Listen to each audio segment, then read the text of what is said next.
I go back to 1973, 74. Whatever letter my dad or number of my dad's license plate, he can only get gas on certain days of the week. I can remember sitting in lines for an hour and a half. We walked through Iran in the late 70s. I was a senior in high school. The Iranian Revolution with the hostages, things like that. All the wars in the Middle East. We just keep going back to, are they really our friends? Is Saudi Arabia our friend? Is Kuwait our friends? We keep propping them up, and they only have one gross national product, and that's energy.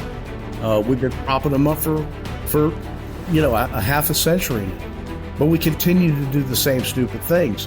Before Venezuela fell 15 years ago, Venezuela was our number one importer into America. Americans are capable of achieving extraordinary things when they have the freedom and opportunity to do so. This is American Potential. And here's your host, Jeff Crank. Well, thanks for being with us for another episode of American Potential. We appreciate you being with us and joining us. Reliable and affordable energy. That's what we're going to talk about today. That's long been a staple for Americans. But as we see costs begin to rise across the United States, the question becomes, what is driving this inflation? One contributor to rising prices is the cancellation of oil and gas leases by the Biden administration. And they don't seem to be slowing down anytime soon. So how does canceling these leases not only contribute to energy price hikes and higher prices at the pump, but also how does it impact those who work in our energy sector? Well, our guest today brings over 25 years of experience in the energy industry, witnessing firsthand the shifts that have been made over the years. And initially, he was involved in coal. He transitioned to natural gas, where he founded his own business in 2008. He's been a part of the largest coal prep plant ever built and saw the first natural gas well be drilled in Pennsylvania. I want to welcome Mark Caskey, the founder of Steel Nation and president of the American Oil and Gas Alliance, to the show. Mark, thanks for being with us. Thank you, Jeff. Appreciate it. Thanks for having me. Yeah, it's our pleasure. I mean, I'm so interested in this topic. We've done several shows on this topic, the whole energy sector, because government's messing it up, and we'll get into that in a minute. But let's talk about Steel Nation. You're the founder of Steel Nation. What does your company do? We design and build gas processing plants, compressor stations, metering stations, anything to do with energy, especially on the petroleum and natural gas side. We're located just outside of Pittsburgh, just south of Pittsburgh, which I call the Paris of Appalachia. Okay. We're dead in the center of the Marcellus Shale and also the Utica Shale, which is closer to Ohio and Michigan. It's really the biggest gas find in the world, including anywhere in Texas and most of the Middle East. There's more natural gas under our feet here than we know about anywhere else. The first horizontally fracked well was done in 2006, about 8 miles from where I live, about 8 miles from where I sit right here at our headquarters. And, I started the company about a year and a half after that initial drilling was done to the Renz well, RENZ. So it's been a great almost 16 years. We've done about 320 million worth of construction all around here. We do work in Texas, Oklahoma, Wyoming, a little bit in Oklahoma, big time in Utah, even out in Idaho and some of the other South Dakota, those energy producing states as well. Majority of our work is here, though, probably 75% in Appalachia. Gotcha. Now tell us the story behind the name Steel Nation. So you've probably heard of the Pittsburgh Steelers, right? Yes. So, yeah, I've heard of them. I think I've heard of them. I graduated from high school in 1980. At that point, the Steelers had won 4 Super Bowls from the time I was in 7th grade. So, growing up a Steeler fan, it was a pretty easy choice. steel. We're in the steel business. We design and build pre-engineered metal buildings or steel buildings. And when I thought about starting my own, it's the first name that came to my mind. I wrote the Rooney family that owns the Steelers a nice letter asking them for permission, and did get a nice letter back from Dan Rooney saying, "Please, we wish you all the best." And it's interesting. The Rooneys did ask that we don't follow the black and gold colors, so I actually selected. I don't know if you can see this or not. Our corporate colors are purple, and our most hated rivalry is the purple Baltimore Ravens. So, there's no problem with patent rights and things like that. We did pick purple, and I do love purple. That's right. Well, that's great. What a great story.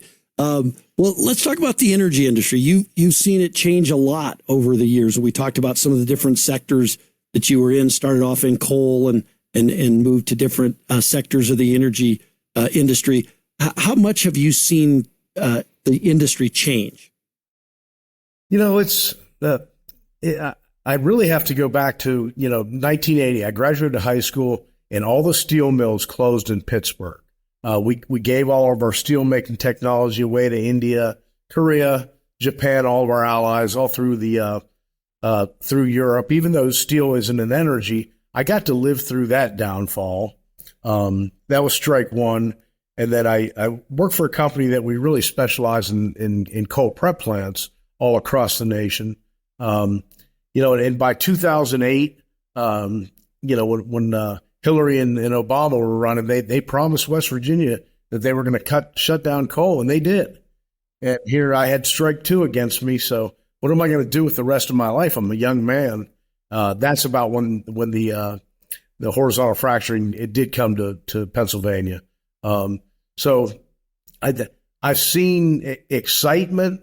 I made it through the Arab embargoes of 1973 and 1974. I could see the scarcity of petrol at that time.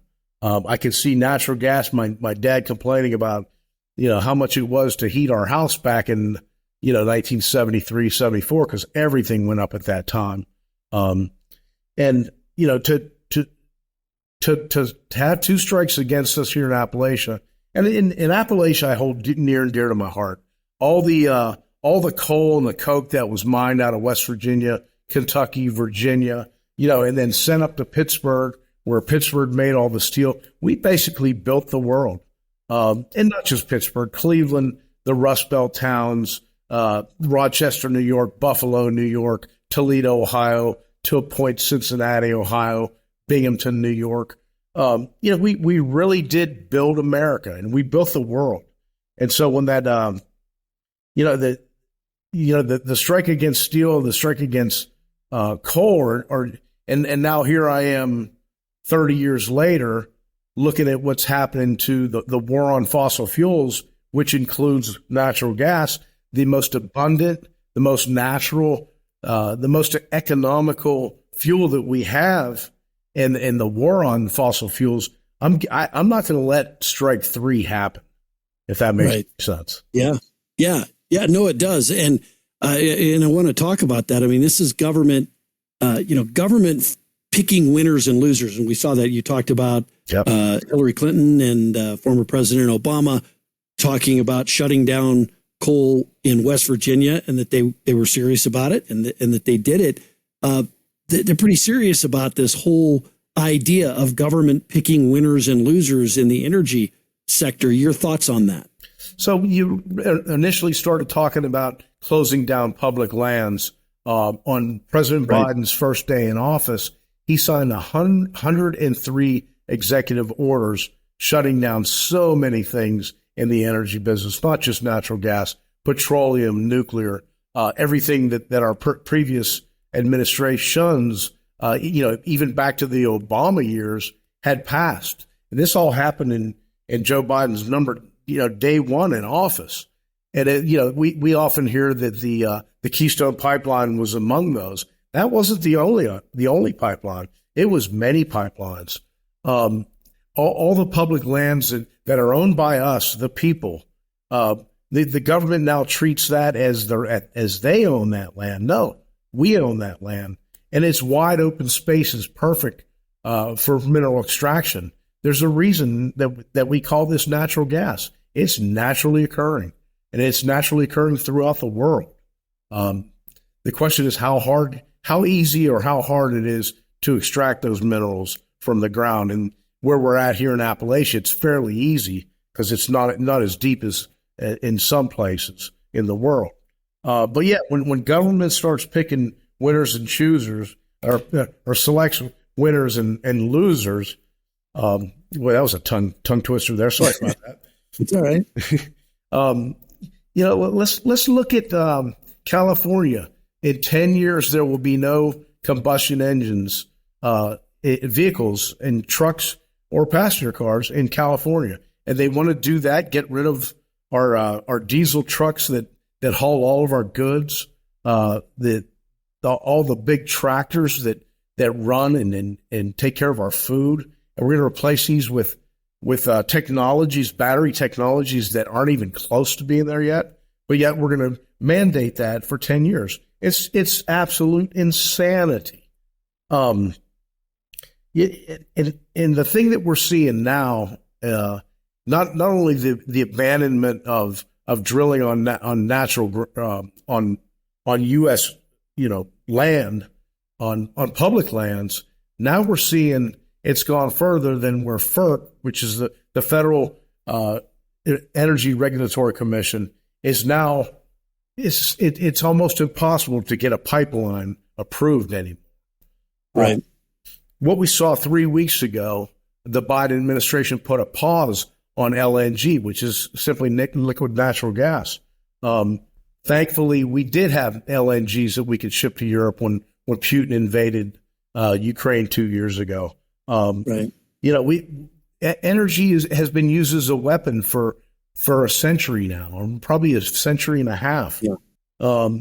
Mark, though, it seems like the energy today, our government is using it as a weapon against Americans because, quite honestly, other countries are producing energy and they're getting the market share, and we are shutting that market down in the United States to producers here. And by the way, we produce it in a much more clean fashion across all energy sectors. I believe the United States has the best technology. We produce it the cleanest, and we're shutting that down so that despots around the world and enemies around the world can sell energy that the world needs. I go back to 1973, 74. Whatever letter my dad or number of my dad's license plate, he can only get gas on certain days of the week. I can remember sitting in lines for an hour and a half. We walked through Iran in the late 70s. I was a senior in high school. The Iranian Revolution with the hostages, things like that. All the wars in the Middle East. We just keep going back to, are they really our friends? Is Saudi Arabia our friend? Is Kuwait our friends? We keep propping them up, and they only have one gross national product, and that's energy. We've been propping them up for a half a century now, but we continue to do the same stupid things. Before Venezuela fell 15 years ago, Venezuela was our number one importer into America. Whereas Venezuela went from being the richest country in South America to the poorest country in less than 1 year. When Chavez took that over and nationalized. I have a lot of clients that had assets that were refining petroleum and natural gas in Venezuela. When that took over, they lost billions of dollars, and they'll never get that back. Right. But yeah, the whole idea of propping up other nations when we have all this energy right at our fingertips, and like you said, we are the best at extractions. We do it clean. We take nuclear for example. We created nuclear energy in America. It wasn't created in France or any parts of the earth, and we did it well, and we still do it very well. But we'll never see another nuclear plant. We know that. Right. No, so Yeah. So, and we talk about the cost of regulation. These regulations have a cost to them. They certainly have a cost to them, to the industry itself, but they also have a cost to average Americans, right? And I always talk about that single mom who now has to pay more for energy because of these bad government decisions that are driving up the cost of energy. How much does regulation cost the industry? How does it affect the price of energy to the consumer? I don't know if I could put a dollar figure on it, but I'm guessing probably a good 25 to 30% of it. Right. In paperwork. We have the Pennsylvania DEP or West Virginia DEP, the federal EPA. They're on these well sites with us, on these compression sites, processing plants, making sure we do everything by the book. And we do everything by the book. We don't really need them to stand over our shoulder, but, we're friendly enough with them. So they're there all the time. And there's certain regulations that are double, triple the work, the reporting, the paperwork that is involved. That does take us a lot of time. Probably 25 to 30% premium on just some of the over regulations that we see. Yeah. What are some of the executive orders and the regulations that you think this administration, President Biden and his administration, have done to impact the oil and gas industry? The first one was really, and the first number one was the Keystone. The Keystone pipeline was bringing. We always hear how dirty the tar sands of Canada were. The tar sands of Canada produced very, very strong oil that we're shipping it down into the southern states of Texas, Louisiana, eventually where it was supposed to go, and refining it there, and ultimately for export. That was a major killer right there. These lines were done. It went through many different Indian reservations. They were happy with it. They were making money on it. Contrary to popular belief, we did see the one uprising. The uprising wasn't by the reservation. It was outside activists that were really causing that. So everybody was happy with that. And the whole idea that all you could read about at that time was how dirty the tar sands were. The tar sands are no dirtier than the oil that we're producing in the Gulf of Mexico. Or anywhere else in the world. It was just yet another lie. This is some of the things that we see are setbacks, from streams. We drill right next to rivers and streams all the time. We never have problems. You might have that one unseen problem that you have, and a few hundred gallons got into a creek. We solve those problems immediately. But the pushback against certain areas of the United States, mainly on coastal areas and rivers, that it sounds good. Environmentally, it sounds perfect. There's really no need for it. That's probably the second biggest thing that has set us back. Right. Now, one thing the Biden administration did at the end of January, and you mentioned this, was announced a temporary pause on the export of liquid natural gas, or LNG, to certain countries. How's that going to affect Americans? We are still the number one exporter, thankfully, right now. It hasn't gone down a lot yet, but there's about 10 different plants. Jeff, I'm sorry, where are you at geographically? I'm in Colorado. I live in Colorado, a state that you didn't mention when you talked about some of the places that you do business, and there's a reason for that.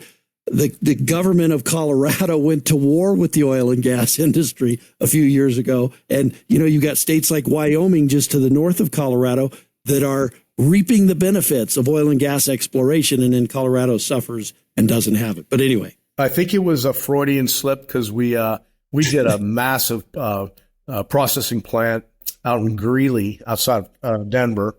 And it took 5 years to get the permits for that one. Right. We had the protesters out there. It was the cleanest, most environmentally, the quietest, the safest, one of the safest and quiet that we ever built in our history. And we've built hundreds and hundreds of these, into the thousands now. And you're right. After learning the politics and there's something new going on there where locally they want to outright do away with oil and gas, period. Which is very current the last couple of weeks. Yeah. Yeah. I mean, I think it's, it's insanity for government to try and force these solutions. Let's just talk about that for a second. Government thinks that by waving some magic wand, we can just say, well, here's where we are today. And tomorrow, we want zero emissions. Well, it's easy to say that. It's just not possible. The market can't react to a bunch of politicians saying that we want it so it's going to be so the next day. I mean, there is a reality to this, and that is the difference there between reality and what politicians want is inflation. It is driving up the cost of energy for Americans, right? Yep. I see these memes going around on social media. We were less than $2 on President Trump's last day in office. Right. Here in Pennsylvania, we're $3.69 for gas, almost double. Right. The price of natural gas just to heat my home has gone up at least 35-40%. You go back, and who does it hurt the worst? It hurts the lower class of people, the single moms that are trying to raise 2 kids on their own and fill up her tank, a couple times, once a week or once every 2 weeks. We talk about LNG, so I'm going to put it in more of a Pennsylvania perspective. One of the biggest ports and refineries that we ever had was in Pennsylvania. It was called Marcus Hook. Marcus Hook had a horrible fire about 10 years ago. And instead of rebuilding right away, most of the left said, let's just shut this down. At one time, there were 6,000 people working at Marcus Hook.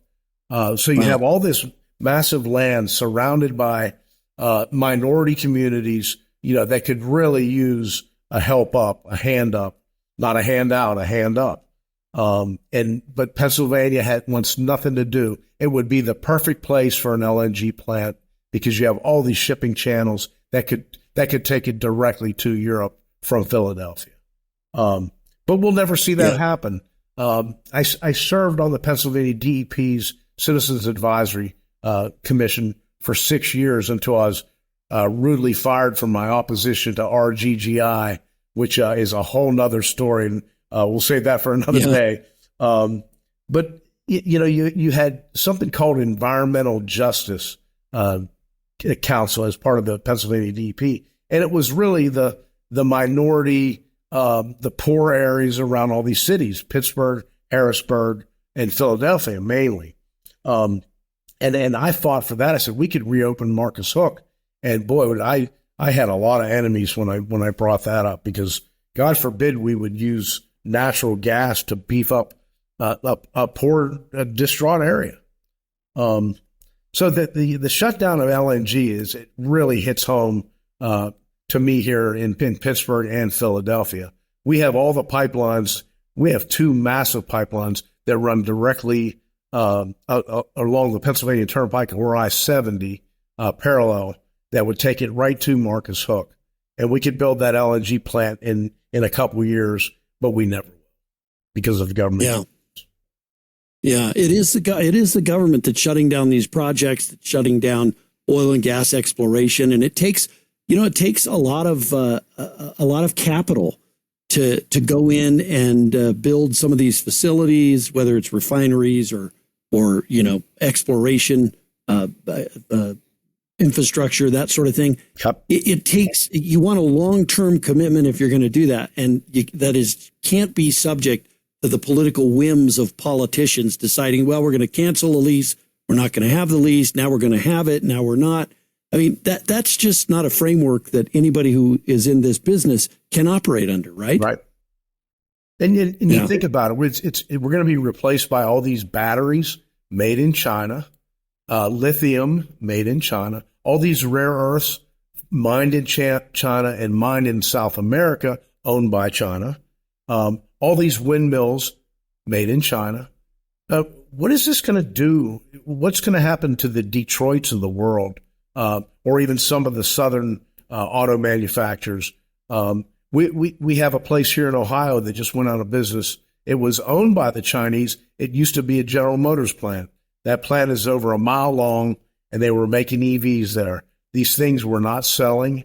The company is the same Chinese company that makes your iPhone, that uses slave labor in all through China to make these iPhones. They couldn't use slave labor here in near Cleveland, Youngstown, Ohio, so they had to pay people a decent wage, and it went out of business. That's going to happen over and over and over again, and we're supposed to rely. Look at all these wind farms that are being built off our coast that are going out of business. They're not American-owned companies. These are Asian companies. These are European companies. They're killing the whales. They're not producing enough electricity, and they're shutting down, and they're going bankrupt, and they're just leaving these things out there in our ocean for the next generation. And many times they were subsidized by U.S. taxpayers because government chose that sector over oil and gas. Exactly. Not many times, all the time. Yeah, all the time. That's right. Yeah. Talk about the American Oil and Gas Alliance and what you do and what you're focused on. So if anybody watches any news after about 8 o'clock or 9 o'clock at night, you see a lot of alphabet soups on American Petroleum Institute. There's many groups out there that try to paint a pretty picture of how clean oil and gas is, and the family holding hands and running through the clean fields and stuff like that. We have local organizations that do a really good job, that are on a smaller level, statewide level, county level. What myself and the founder of the American Oil and Gas Alliance, John Gallo, started talking about a year and a half ago is we're not getting the message through. The left, the George Soros finance, the Rockefeller finance left we're talking $9 billion a year to fight fossil fuels. And then, of course, fossil fuels has to turn around and fight back with another $9 billion a year. At the end of the day, most of the alphabet soup of pro-American energy, they don't go far enough. They take it to about 90%, but they don't really speak the truth on why this is going on and why the left is winning and why the Bill Gates of the world doesn't like the 6 billion humans that are on this earth. He only wants 2 billion. And how do we get rid of people and all that? And at the end of the day, that's what it's all about. So we started American Oil and Gas to really tell the truth. Does it get us in trouble? Yeah. Sometimes it gets us in trouble with more conservative groups, not so much conservative groups, but groups that don't want us telling the truth, because it is a war.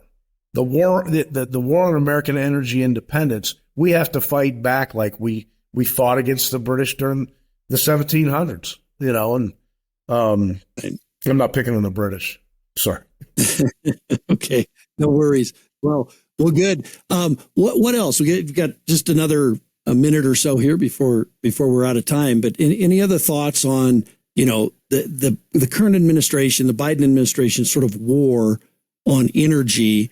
And quite frankly, I don't know any other way of putting it. It's a war on the American people. It really is. We've seen the amount of money that was pumped in corporate welfare, social welfare, the trillions that were pumped in to build back better. And COVID made it bad, then it just got worse. I'm looking out my parking lot and I see some of our trucks. These are $60,000 trucks. I ride a Harley Davidson. I went to look at Harleys, and I knew what the prices were going to be. Harleys are now $40,000 to $50,000. EVs, the average cost of an EV is $63,000. Who can afford this? Right. We make a good living here in the oil and gas industry, but there's no way we can afford that. We go to the grocery store. Where does $15 a pound steaks come from? And on and on and on. Yeah. And it's just really the not paying attention to what we need here, and we've got all these resources. I'm not a real religious guy, but why did the Creator or God put all this energy under our feet? It's really under everybody's feet, but it's so easy to get to here in America. Why aren't we taking advantage of it? All right. Well, Mark, thank you for joining us. Thanks for all you do at the American Oil and Gas Alliance, and and at Steel Nation. That's great. I love the way that you founded the name. That's awesome. But thanks for all you do. We appreciate you joining us and for fighting the good fight. And thank you guys, and appreciate all the work that Americans for Prosperity does. You got it. All right. Hey, thank you so much. Yeah, we've talked about this so many times. Bad government decisions by the Biden administration are causing pain to the American people. And it's that simple. We talk about inflation. We talk about Bidenomics. And the president likes to use the term Bidenomics. We use it now at Americans for Prosperity. You can go to Bidenomics.com, by the way, and you can see the real effects of the Biden economy. But inflation is driven in large part by energy. Energy is a gigantic driver of that. And again, the impact is on America's families, single moms, people who have to choose between the everyday bills that they have to pay every month, or maybe buying something that's nice for their kids. And you know what? They have to pay the bills, so the kids are the ones that don't get something nice. That's the reality of bad decisions by our government. Listen, liberty and freedom, they're easily taken for granted. Don't take liberty or freedom for granted. Go out there, defend freedom and defend liberty. Thank you for joining us. Thank you for listening to American Potential. You may listen to more stories from Americans working every day to expand freedom and opportunity in their communities by visiting AmericanPotential.com.